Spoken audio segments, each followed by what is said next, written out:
ఏం పేరమ్మా? నా పేరు సుజాత సార్. సుజాత. ఏం చేస్తుంటారు? మేము ఐకేపీ సెంటర్లో చేస్తున్నాం. IKP centre. ఇట్లా వడ్ల కొనుగోలు ఎట్లా జరుగుతుందమ్మా ప్రాసెస్? ప్రాసెస్ అంటే ఇక మామూలుగా కేసీఆర్ సార్ ఉన్నప్పుడు మంచి కొనుగోలు, మంచిగా రైతులకు ఇబ్బంది లేకుండా, సెంటర్ వాళ్ళకి ఇబ్బంది లేకుండా కొనుగోలు అయింది. ఇప్పుడు మాత్రం చాలా ఇబ్బంది పెడుతున్నారు సార్. ఇబ్బంది పెడితే చాలా మాకు అవసరాలు అవుతున్నాయి. రైతులు మా మీద ఫైర్ అవుతుర్రు. చాలా ఇబ్బందుల పాలు చేసిరు సార్. ఆయన ఎక్కిన సంది కూడా కాంగ్రెస్ రేవంత్ రెడ్డి ఎక్కిన సంది చాలా ఇబ్బంది రైతులకు కలుగుతుంది. ఎందుకు కొంటలేరు మరి? గతంలో ఓట్లు మంచిగా టైం కొనట్లేదు సార్. ఇబ్బందే పెడుతున్నారు. చాలా ఇబ్బంది, రైతులకు ఇబ్బంది జరుగుతుంది సార్. ఏమి సార్ మొలకలు వచ్చినాయి ఒకరొకరివి. ఇప్పుడు సెంటర్ మీద ఉన్న వాళ్ళకు వాళ్ళు రైతులు సెంటర్ మీద మీరే అన్ని మార్కెట్లో మీరే అప్పుడు ముందు మంచి కొనుగోలు అయింది, ఇప్పుడు ఎందుకు అవుతలేదు, ఇప్పుడు ఎందుకు జరగట్లేదు అని మా మీద అంటున్నారు. అట్లా జరుగుతుంది సార్. మీరేం చెప్తారు సమాధానం? మరి ఏం చెప్తున్నాం, అక్కడ కొనుగోలు తీసుకుంటలేరు, లారీలు రావట్లేదు, లారీలు ఇబ్బంది పెట్టిరు. అట్లా అని మేము రైతులకు సమాధానం చెప్పుకుంటూ ఇప్పటి వరకు కొన్నారమ్మా ఒడ్లు? చాలా ఈ ఆనకాలం కూడా చాలా ఇబ్బంది సార్. ఇక కొనాలంటే కొనలేరు. ఇంకా ఈ మార్కెట్ మాది గ్రేట్ అనుకోవాలి సార్ మీరు. అంటే మేము తెలివితోని ఇక అటు ఇటు మేము జర తెచ్చుకున్నాం, లారీలు కొనుగోలు సరఫరా చేసినాం. కానీ మామూలు వాళ్ళు అయితే ఇంకా చాలా కుప్పలు ఇక్కడ ఉండటే. సరే అమ్మా, ఎట్లుంది కాంగ్రెస్ గవర్నమెంట్ వచ్చిన తర్వాత? ఏం మంచిలేదు సార్, ఏం మంచిలేదు కాంగ్రెస్ ప్రభుత్వం. ఫ్రీ బస్సు పెట్టినా ఏముంది సార్? ఫ్రీ బస్సు పెట్టి ఏమిటికి చూసలేదా? ఏమిటికి సార్? మాట్లాడటానికి ఏమి ఉపయోగిస్తుంది ఫ్రీ బస్సు పెట్టి? మేము ఎప్పుడన్నా ఒకసారి ఎక్కదామంటే నువ్వుకే ఏది ఇబ్బంది అవుతుంది. ఓసారి ఆపట్లేరు, కాసిరిస్తారు. ఏందో ఇక వాల్యూ లేకుండా అయిపోయింది. వాల్యూ లేదు సార్. గ్యాస్ సిలిండర్ గ్యాస్ అయితే 500 అన్నారు కానీ అయ్యే 1000 రూపాయలు తీసుకుంటున్నారు మా దగ్గరనైతే. మరి బ్యాంకులో పడతాయి అంటారు, బ్యాంకులో పడట్లేదు, ఏం పడట్లేదు. అన్ని ఇబ్బందులు ఉన్నాయి సార్. ఏం పేరు? నాగరాజ్. ఏం చేస్తుంటారు? ప్రజెంట్ వ్యవసాయం చేస్తున్నాం. ఇట్లా మొన్నటి వరకు చర్చ నడుస్తుంది ఓట్లపైన ఐకేపీ సెంటర్లలో. రేట్లు ఎక్కువ పెట్టట్లేరు, లేకపోతే జోక్ ఎక్కువ జోకుతున్నారు అనేది చెప్పు. ఎట్లుంది?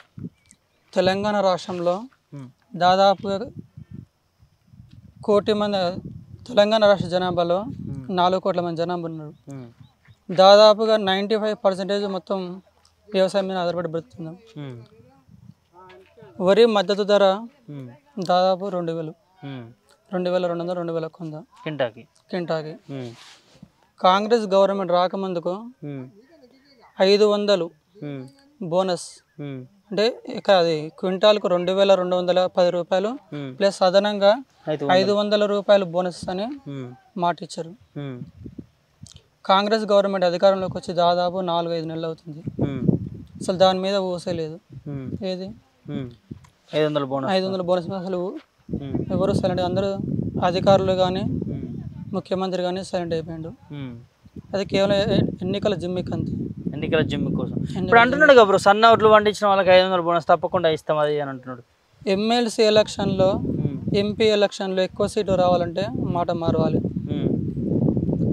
రైతులు వేస్ట్, విద్యార్థులు వేస్ట్, కేవలం ఎమ్మెల్యేలు, ఎంపీలు, ముఖ్యమంత్రులు వాళ్ళు బ్రతకాలి. ఎవరికి న్యాయం జరగట్లేదు అంట. వేస్ట్ అన్న, అసలు రాజకీయం వేస్ట్.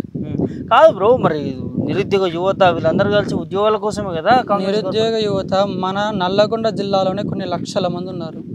నేను రోజు పేపర్ చూస్తున్నాను, రోజు న్యూస్ చదువుతా. కొన్ని లక్షల మంది ఉన్నారు కేవలం నల్లగొండ జిల్లాలోనే. ఎన్ని ఉద్యోగాలు ఇచ్చిండు కేసీఆర్? రేవంత్ రెడ్డి ఎన్ని ఉద్యోగాలు వేసిండు? 30,000 ఉద్యోగాలు ఇచ్చినాడు. కేసీఆర్ 9 ఏళ్ళు పరిపాలించండు.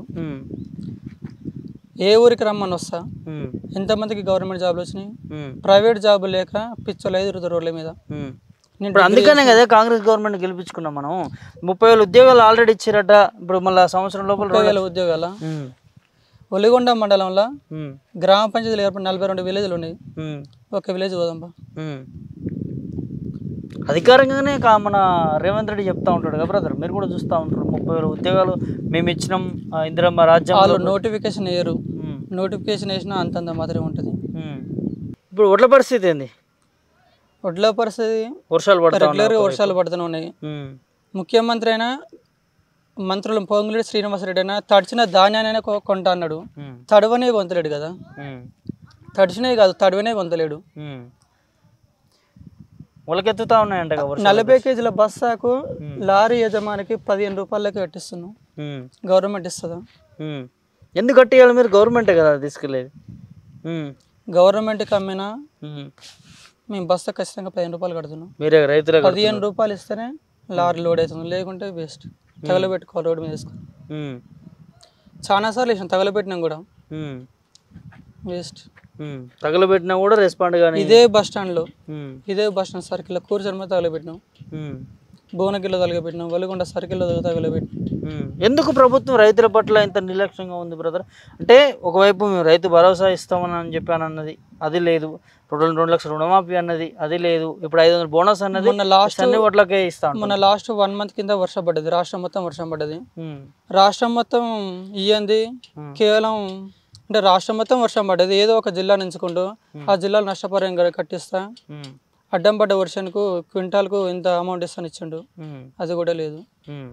నష్టపరిహారం కూడా నష్టపరిహారం కట్టించలేదు.